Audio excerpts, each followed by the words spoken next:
In the turn of the 20th century, 1912 to be exact, there was a mass murder caused by an axe. Today, we talk about the Villisca axe murders.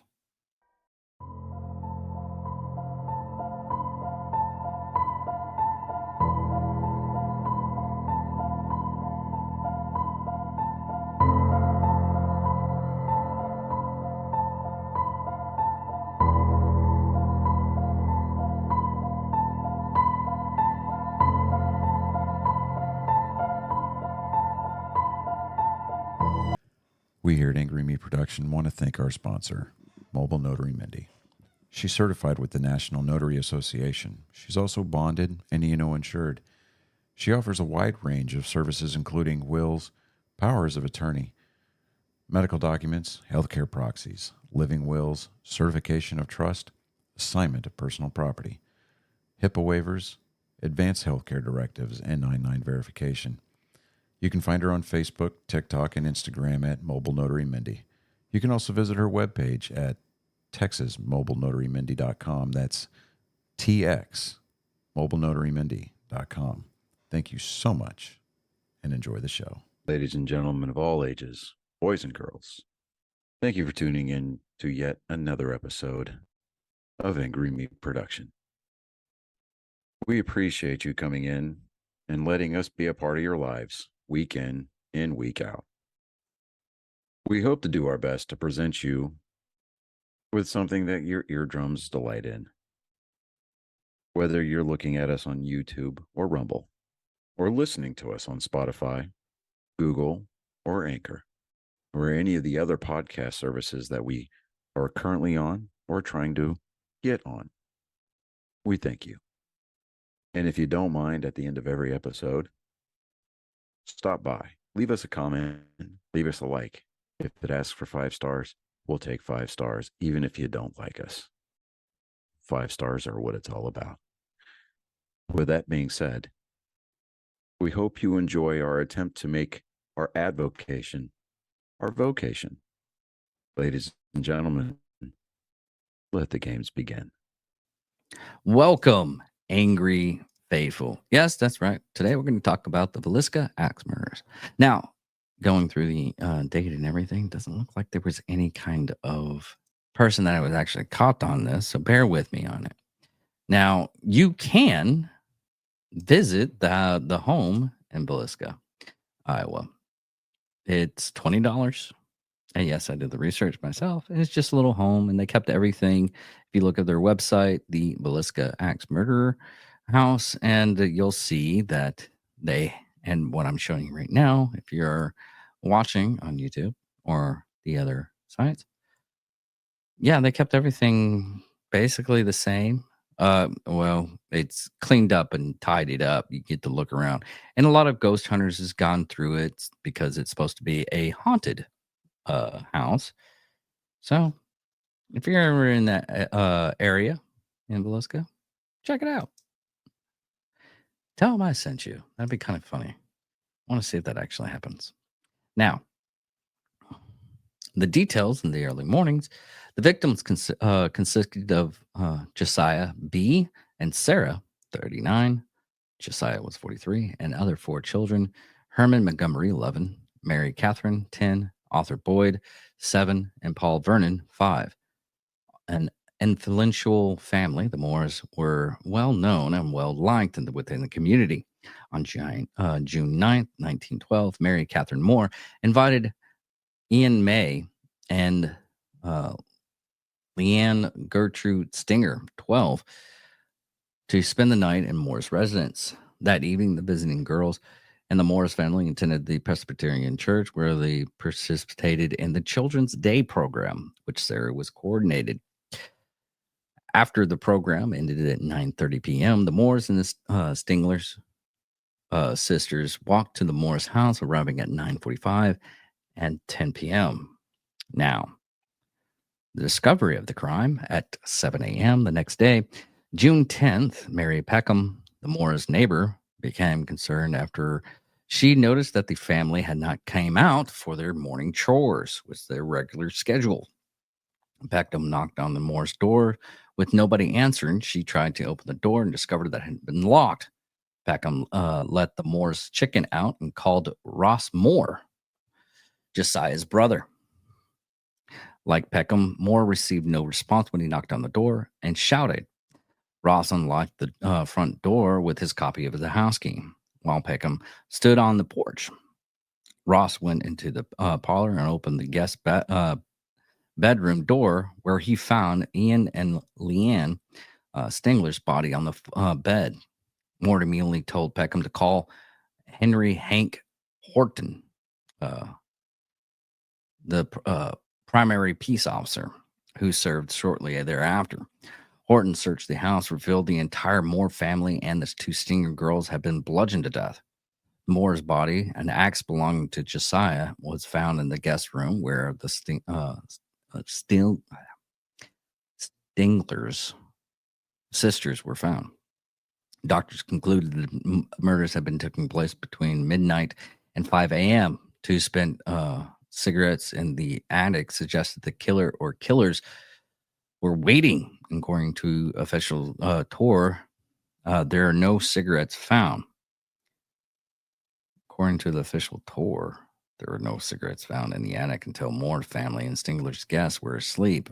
The killer or killers, they don't know how many people actually did this, began in the master bedroom where Josiah and Sarah Moore were sleeping. Josiah received more blows from the axe than the other victims, his face being cut to such an extent that his eyes were missing.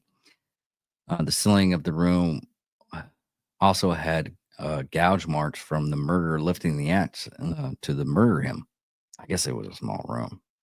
The killer or killers used the blade of the axe on Sarah, but using the blunt end on the rest of the victims. Herman, Mary Catherine, Arthur, Paul were next bludgeoned in the head in the same manner as their parents. Afterwards, the murderers returned to the master bedroom to inflict more blows to the elderly Moores, the parents, knocking over a shoe that was filled with blood before moving downstairs to the guest bedroom, killing Aina, Stephanie Hawkins, and yes, I'm going to have to use that on this. Ina. I got it wrong the first one. I'm not going back. And Leanne. Simultaneously afterwards, a 4-pound slab of bacon had been taken out of the icebox and laid next to the axe. Investigators also found untouched food and bloody water during the search. After the search, people were let in to see if they could have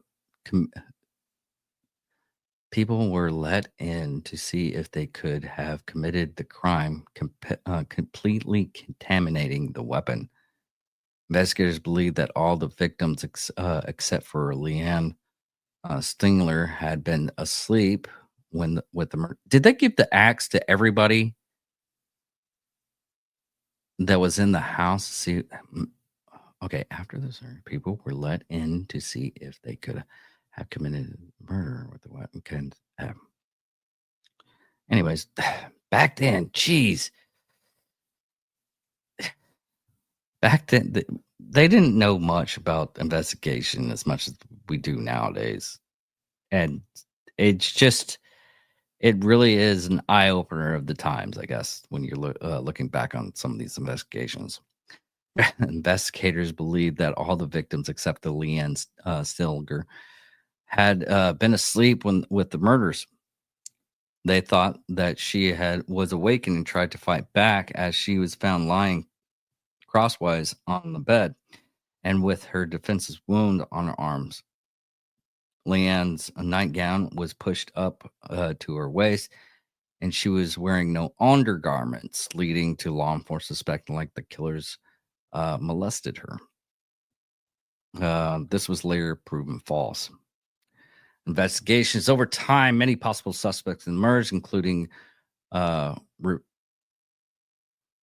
Reverend George Kelly, Frank S. Jones, William Manfield, Loving Mitchell, Paul Mueller, and Henry Lee Moore, no relation. We'll get to Henry Lee Moore because he was actually, it was really weird. Kelly was tried twice for the murders. The first trial ended in a hung jury, while the second ended in an acquittal. Other suspects in the investigation were also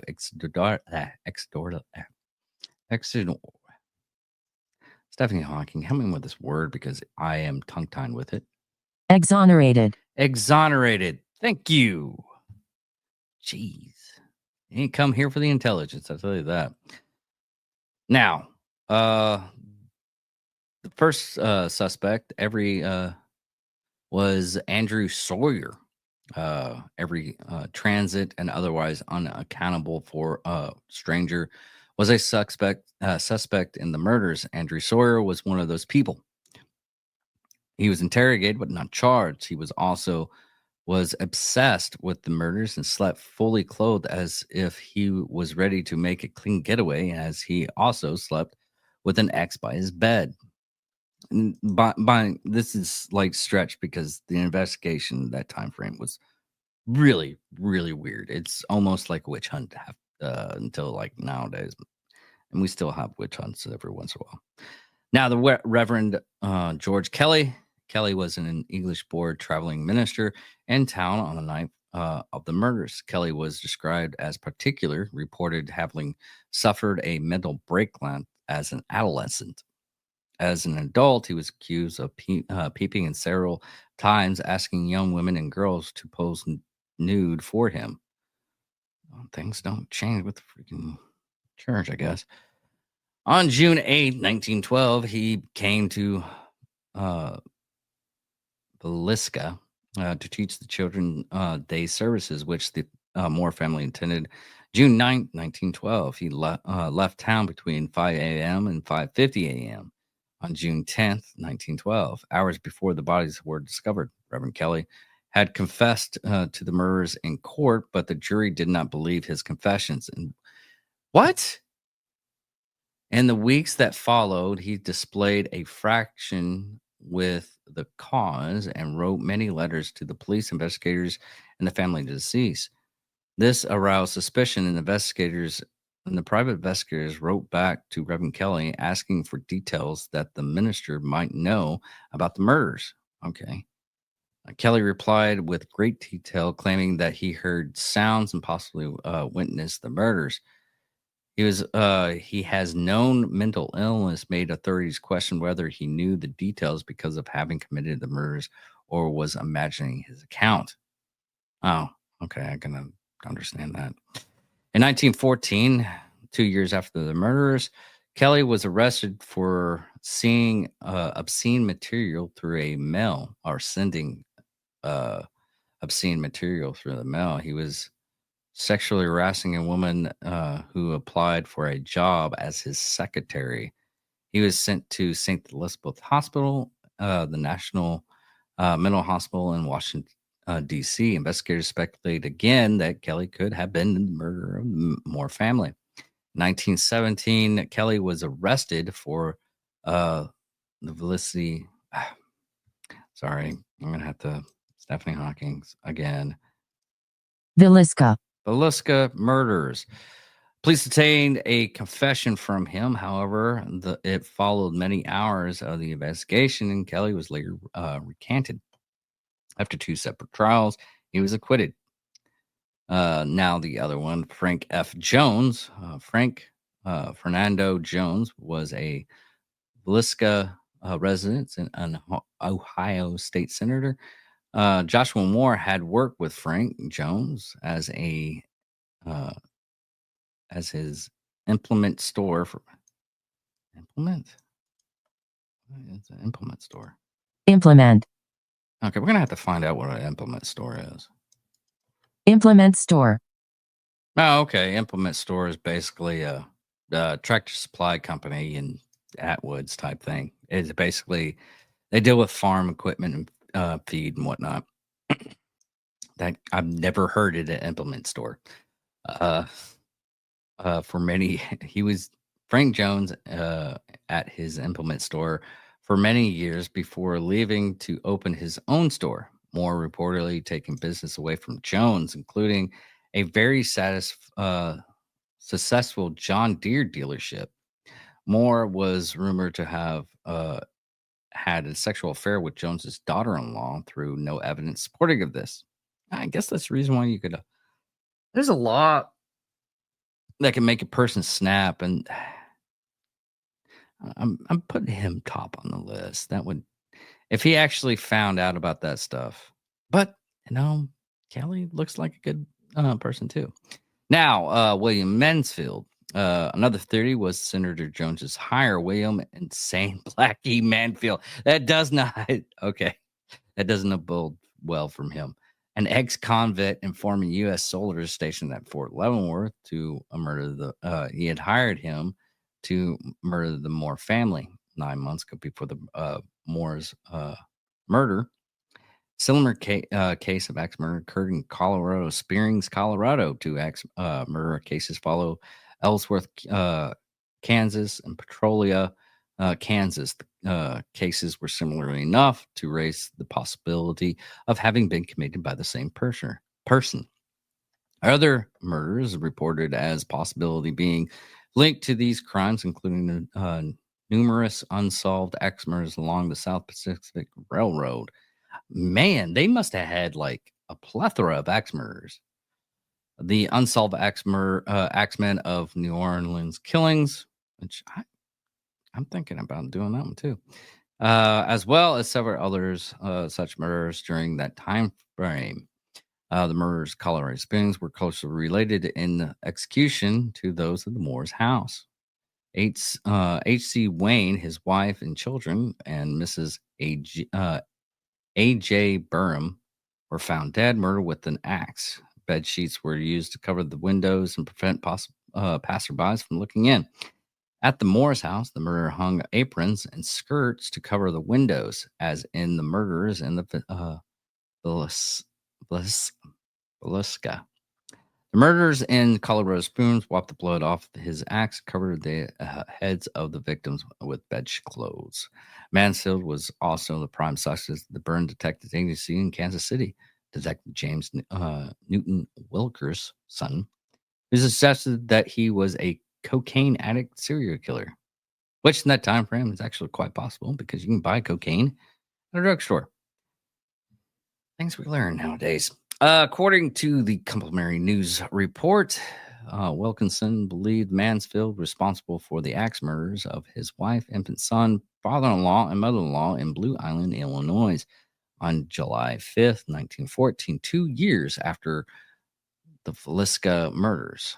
The axe murders committed in Petrolia, Kansas, 4 days before Villisca murders and the murders of Janie Peterson and Janine Miller in Aurora, Illinois. According to the Western investigation, all the murders were committed in precisely the same manner, and indicating that the same man probably committed them all. Wilkerson stated that he could prove that Mansfield was present in each of the different crime scenes on the night of the murders. In each murder, the victim were hacked to death with an axe, and the mirrors in the homes were covered. A burning lamp with a chimney off was left in the front of the bed, and a basin in which the murderers washed was found in the kitchen. Basically, a basin is, if you don't know, that's basically a sink. It's basically a big bowl, and you pour water in, you wash yourself. Anyways, the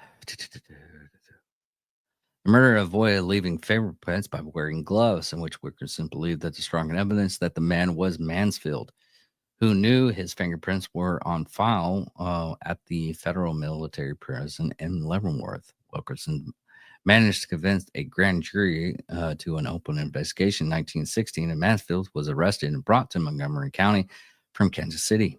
Payroll records, however, provided an alibi that placed Mansfield in Illinois at the time of Villisca murders. He was released from a lack of evidence and later won a lawsuit he brought against Wilkerson and awarded $2,000 $225, which in today's money is $32,000. No, $15,000 today. Anyways, Wilkerson believed that the pressure from Jones resulted not only in Mansfield's release, but also in the subsequent arrest and trial of the Reverend Kelly. However, R.H. Thorpe, the restaurant owner, and Stephanie Hawkins, Shenandoah, Ohio, identified Manfield as a man he saw in the morning after the Villisca, Villisca murders boarding a train to Clarinda. This man said he walked from Villisca. If proved to be true, this testimony would disprove Mansfield's alibi. Furthermore, it was reported that Viola Tompkins in Marshalltown was on her way to testify that she had heard three men in the woods plotting the murder of the Morris family a short time before the killings. That's the reason why they have multiple killings. They don't know if it was one or multiple people.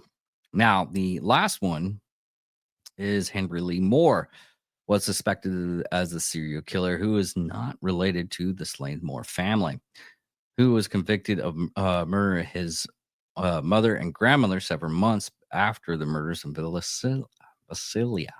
I'm going to have, this is the simplest word. Villisca, Villisca. I'm going to have to be doing that, hopefully, and I learn it. I'm going to be seeing this name in my sleep. Villisca. His weapon of choice was being an axe before and after the murders in Villisca. I did it right. The very similar axe murders of his mother and grandmother were committed, and all of the cases showed striking similarities, leading to the strong suspicion that some or all the crimes were committed by an axe murdering serial killer, and was just like Blackie Mansfield, the axe murdering Henry Moore can also be considered a suspect in some of these slayings. Now, the last two is Samuel or Matt Moyer. At the inquest, it was reported that Samuel Ronald Moyer, Josiah's brother-in-law, often threatened to kill Josiah Moore. However, upon further investigation, Moyer's advocate cleared him of the crime. It doesn't say if or how he was cleared. But Paul Mueller, in their 2017 book, The Man from the Train, Billy James and his daughter, Rachel McCarthy James, discussed the Villisca murders as part of a much larger series of murders, which they believe were all committed by a single serial killer. They were concluded the murderer was Paul Miller, an immigrant possibly from Germany who was suspected of unsuccessfully year-long manhunt as a sole suspect in the 1897 murders of a family in West Brookfield, Massachusetts, who had employed him as a farmhand. James started his research in an attempt to solve the murders, and with his daughter found archived newspaper stories detailed dozens of families murdered under the similar circumstances across the United States. The Jameses thus believed that Mueller was guilty of the... I almost had it right. I hate this. It's one part. Villisca murders as part of the killing spree that lasted over a decade, killing at least 59 people in 14 separate incidents, including Colorado Springs and Petrolia crimes. James has identified common features to those crimes, many of which are also found in the Villisca scene. The killer selected families who lived nearby railroad tracks from which the killer was suspected to have traveled, hence the book title. Similarly, struck an ambush at about midnight while the victims were asleep, using the blunt side of the axe rather than the blade to strike his victims down. used an axe found in the victim's home. And yes, axes back then were very common because a lot of people cut their own, chop their own wood. Left the plain sight after the murders. Covered the victims with the blankets and prevented blood splatter, covered the windows from the inside, and locked the doors before departure. We'll get to that. The Mueller's suspected crimes, there is often, but not always, a sexual motive directly towards the percent girl, as a Leanne began partly disrobed. And a blurb and dust jacket in hardcover edition of The Man from the Train. Now that they also have a movie about this. But a lot of these people are going with the same evidence of these suspects on these crimes, and then they cover the windows and everything. Back then, a lot of people didn't have like curtains on their windows. Here's the thing on something like that. Most killers do cover up the windows and everything because they don't want anybody to know about their crimes. There are some people that want to know about their crimes. It's all depending on the murderer, really. And if you go about and just look at the same thing about one criminal doing one thing, and it's the same as this one. Yes, hopefully you can come up and you can see that that crime was actually taken place by the same person. They just travel a lot. Back then, travel was still hard. Yes, you could hop on a train, or you could basically go up and hitch rides. A lot of people hitch rides. Cars were readily available as it is today. But it's all speculation on this one. Some of these things we'll just never know. But the Villisca, I still didn't. I can't even do that word. This sucks. Even after doing it like 15 times. Villisca. The Villisca Axe murders have been done. Thank you all for watching and listening to me do this, and fail horribly at it, even though I've been doing it for almost about 3 years. Hopefully one day I'll get good. Thank you all for listening. Thank you for all watching. Goodbye.